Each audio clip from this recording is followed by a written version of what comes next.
Deep within West Virginia's Monongahela National Forest lies a rare stand of virgin woods. Living in the East, there's not many places that you can go and be untouched by man. Shane Jones is a biologist with the U.S. Forest Service. He says a mapping mistake spared these trees when the surrounding forest was logged decades ago. That's good, because red spruce forests like this one excel at taking planet-warming carbon dioxide out of the atmosphere and locking it away in the soil. See all that organic material? It's black because it's incredibly high in carbon. The mountains of Appalachia have lost 90% of their red spruce forests to logging and coal mining. Burning that coal for energy is adding more and more carbon dioxide to the atmosphere.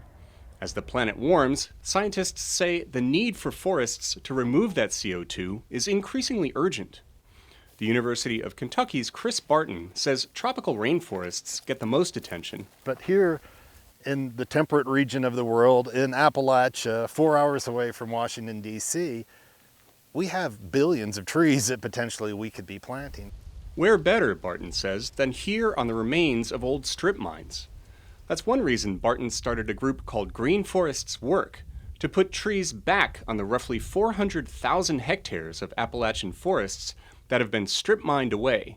But there's a problem with many of these lands. If you went out and planted trees on these sites, they just didn't grow. The ground was way too, compacted. Water didn't infiltrate. Roots can't penetrate. Oxygen can't circulate in those environments. The solution looks more like a Game of Thrones battleground than a forest in the making. Ripping up the compacted ground will let the trees they plant put down roots. Barton says it's not always easy to convince people it's a good idea. We've had a lot of people kind of look at us twice. But it's the really interesting thing about it is after we do it, there's no question that that was the right thing to do. They're starting to see results. Forests are coming back on the grounds they've ripped up and replanted. In West Virginia alone, restoring red spruce to its old habitat could lock up the equivalent of 56 million barrels of oil, scientists say. But not right away. It will take decades. Shane Jones says patience is key. It's really awesome to see a tree planted 8 years ago that's now waist high, but at the end of the day, at the end of my day, we're barely getting started, because our main goal with the restoration work that we do here is to basically take actions to then let nature take over.